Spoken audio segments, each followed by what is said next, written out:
pleasure to be with all of you this morning, Innovate Finance. And I have a great pleasure to welcome panelists and welcome to Sharon Evans, Chief Legal Officer at Tonelli Money. We have Tony Vail, co-founder and Chief Advisor and Strategy Officer of Wealth Wizard, and Max Rothery, VP Community of Finimize. Unfortunately, we were supposed to have someone from Louise Hill from GoHenry, but unfortunately, thank you so much. Does it work? Much better. Thank you so much. She couldn't make it, but this panel, and I would say so, I'm Nguyen. I'm the co-founder of CFTE. We are the Center for Finance, Technology, and Entrepreneurship. CFTE is a global educational platform in fintech and digital finance where we upskill, reskill anyone from C-level, board member, to high exec, to everyone, to students into this new world of fintech. And it's a really great pleasure to welcome you because it's a topic that resonates a lot. It's Sense and Sensibility, raising a financially literate generation. As the topic says, it's about how do you bring a next generation who is totally financially literate. And I have my first question to every one of you. And it's about how do you make sure that we can prepare everyone to be ready, and how do we make financial education more accessible and inclusive, ensuring that people from all walks of life have the tools and the knowledge to succeed financially. And I know that was a question for Louise, but I'll ask you as well, because I think it's important, and that's why we're having this conversation. And Sharon, could you tell me, what's your view, and are you involved in financial literacy? Thank you. Yes, is this working? Yes. Thank you. So Totally Money is a direct-to-consumer app, financial app, helping people to see their credit report information and to improve their credit situation as well. So we don't have any offering for children.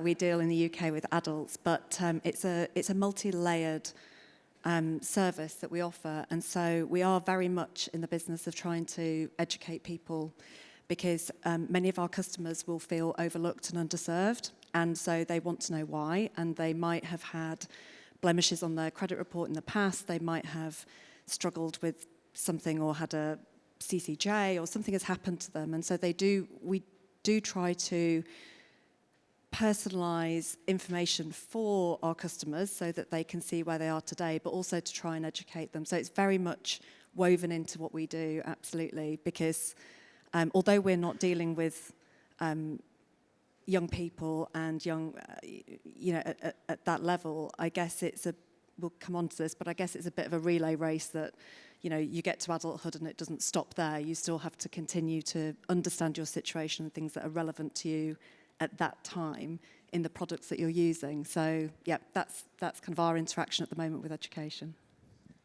Thanks, Sharon. Tony. Hi. Hi. I'll start with you as well. I mean, we're talking about financial literacy. Are you involved, and what's your view, and could you give us a little bit of the landscape of what you've seen in the industry? Yeah, sure. So we're, as Wealth Wizards, we offer a sort of financial wellness proposition it's a white label platform that works with businesses that basically either pension providers or employers that have a wide range of people that they want to provide financial wellness services for. So we don't work directly with children, but we work with a broad range of people who've got the whole range of needs, from sort of debt, savings, investment, pensions, across the piece. So what we find that actually people are interested when it comes to the point of understanding something that's relevant to them, very interested in engaging in our platform, but it has to be relevant, and it has to be something that makes them better off or is relevant to what they're doing. So we find that I do wonder whether financial education that we talk about obviously is a good thing, but it's got to be delivered at the point where people are ready to receive it. And it's got to be something that people can see how it benefits them. And, so I'm a little bit skeptical that we should necessarily go into schools and sort of educate them on the jargon of the industry. I think we should be looking at how do we get good outcomes from the next generation? How do we build the right habits? How do we build the right behaviors?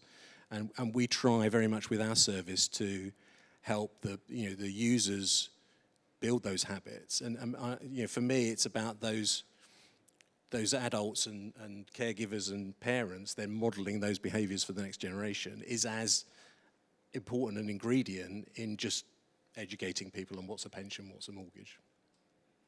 Yeah, we'll come up with more case studies later. Thanks, Tony. Welcome, Max. Very nice having you. What's your view as well on financial literacy? Are you involved as well with your day-to-day job and what you are seeing in the industry? Yep, so Finimize, we're an information platform for retail investors. We also help over 300 financial institutions better acquire and engage this individual investor audience. My personal view on the whole situation with literacy is not to pick one generation, but is the biggest barrier is apathy. People just don't care. It's not interesting and entertaining enough to engage with finances, money, saving, and investing. But at Finimize, we have over 1 million people read our educational and news content every single day. And to give some more context to that, we had at one point a team of volunteers from our audience across 35 different countries hosting finance meetups every single month, where over 70,000 people attend every year. So we got something right in engaging people with finance and investing. And when I reflect on what we did differently, what we do differently, it's just a fundamental shift in mindset. Okay, we never saw our role as to teach or to advise. Our role in the world was to empower, to let people go on their own self-discovery journey. And I think that's what institutions and educational platforms get wrong, is that they try and lead with education. And that completely strips out any interest and engagement in the first place, but also autonomy, that this is my life, I'm making my own financial decisions. And if you sit someone down and say, okay, I'm going to talk to you about compound interest and diversification, you've already lost them. Whereas if you let them go on their own journey and then provide, as you were saying, Tony, contextual, bite-sized pieces of information that safeguard them and nudge them across that journey, you can get real engagement. And that could be the game changer in the future of the next generation. No, thanks, Max.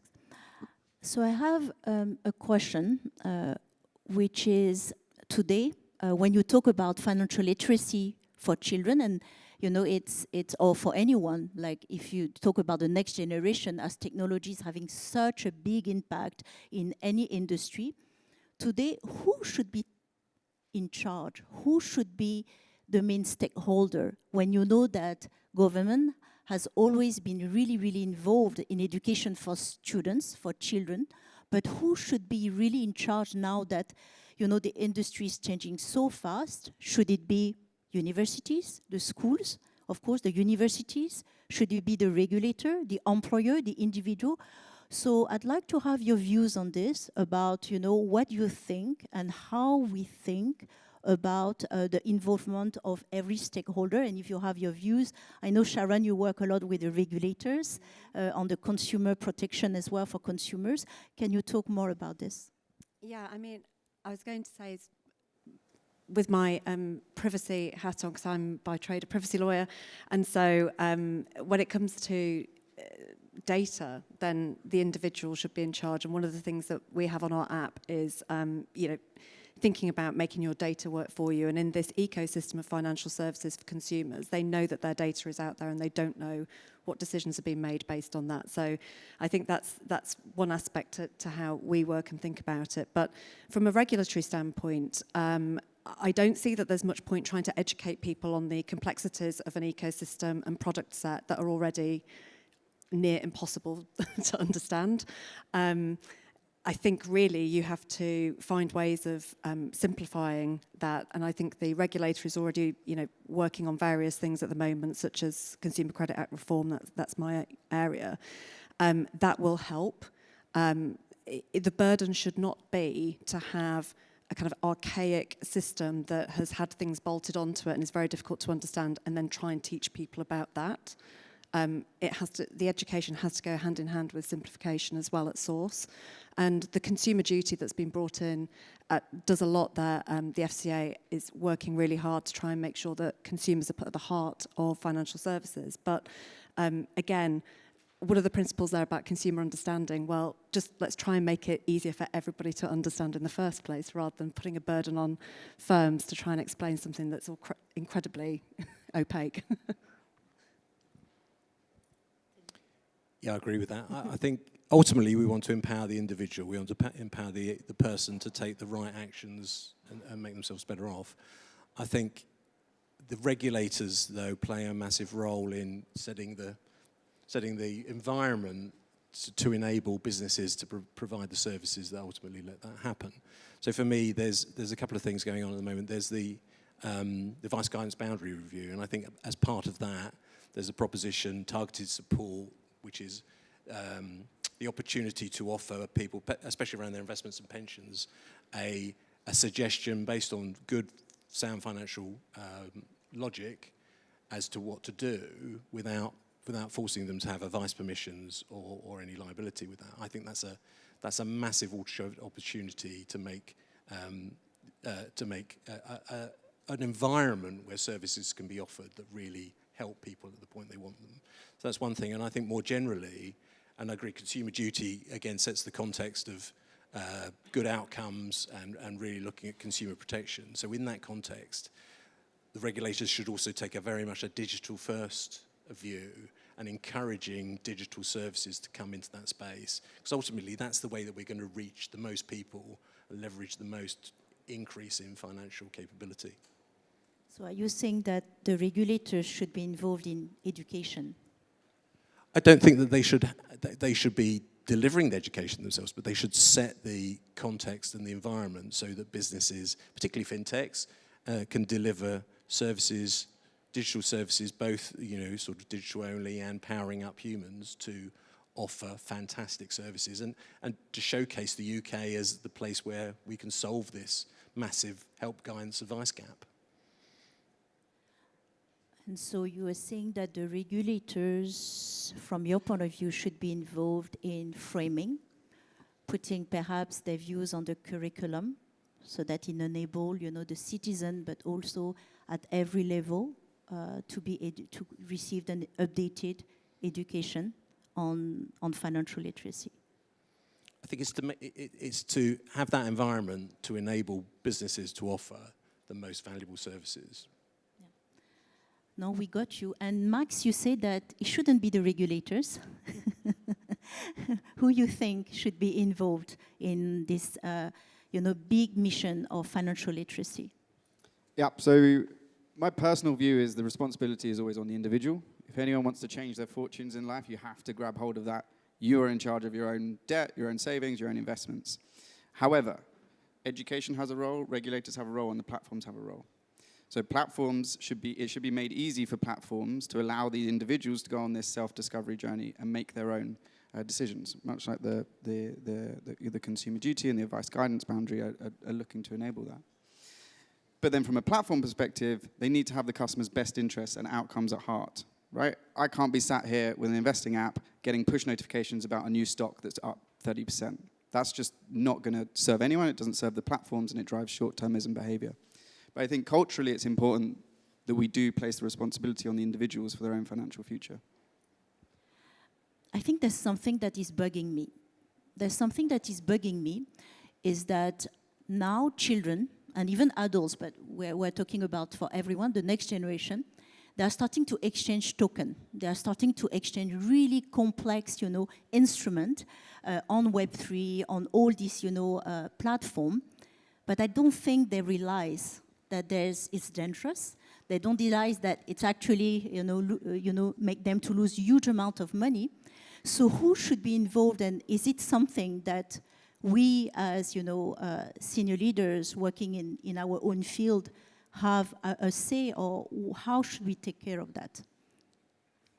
I know. I definitely don't want to go first on that. That's a big thing, but I'm really concerned. It's because I think that today the technology is moving so fast. Huge, inventions are being made, but our children are now exposed to this. They are going to Web3, they are going to all these platforms without any restriction, and they're manipulating these, tokens and these exchanges in different, around the world, not only in the UK, but they have access to anything.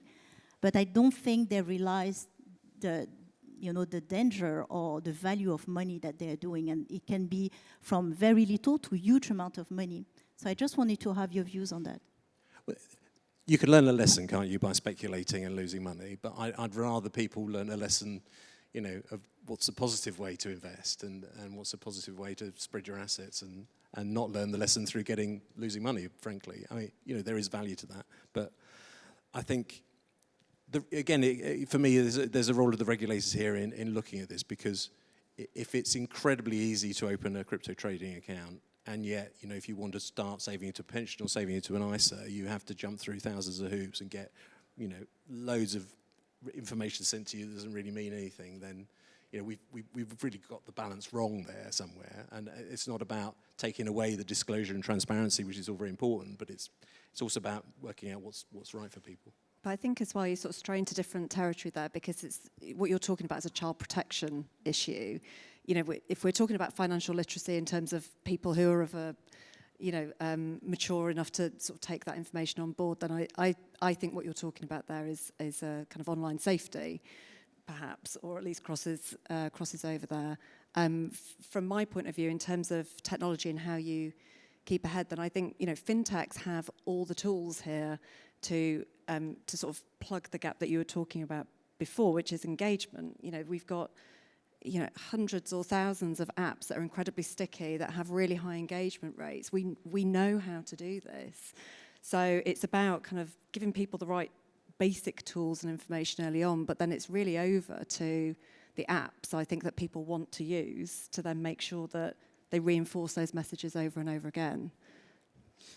The only thing I would just add to this conversation around crypto is that adults make stupid decisions with crypto too, right? Sounds like there's some in the room. But give the people that are getting involved in crypto some credit, right? We talk about trying to educate about diversification, and compound interest, yet these kids or adults that are using crypto, that stuff is so complex. If you ever go and engage with that audience, they have such a detailed understanding because it's been made entertaining, exciting, engaging, and accessible. And I think those are some lessons we can bring into the financial institutions. I realize we only have 20 seconds. Time goes by so fast. So just one word. If you were to we're talking about financial literacy, I'll talk about future. What would be your one word? What's going to keep you busy in the next 5 years? And then this will end the panel. But Sharon, what's your view? I'm going to say personalization. I think if you talk to people about themselves, about their situation, then it's engaging, and then you can get your message across. Thanks, Sharon. Max? For me, the work we're doing with some of the major financial institutions is all about empowerment. And I think if you can take away anything from anyone working on to solve this problem in the room, it's understanding that empowerment is the key to unlock increasing the net worth of the future generations. Personalization, empowerment, powered up by the regulator. Very wise, very wise. No, thanks a lot, Sharon. Thanks, Max. Thanks, Tony. It was really insightful. Please join me in thanking our speakers once again, the time to share their thought on financial literacy. Thank you so much.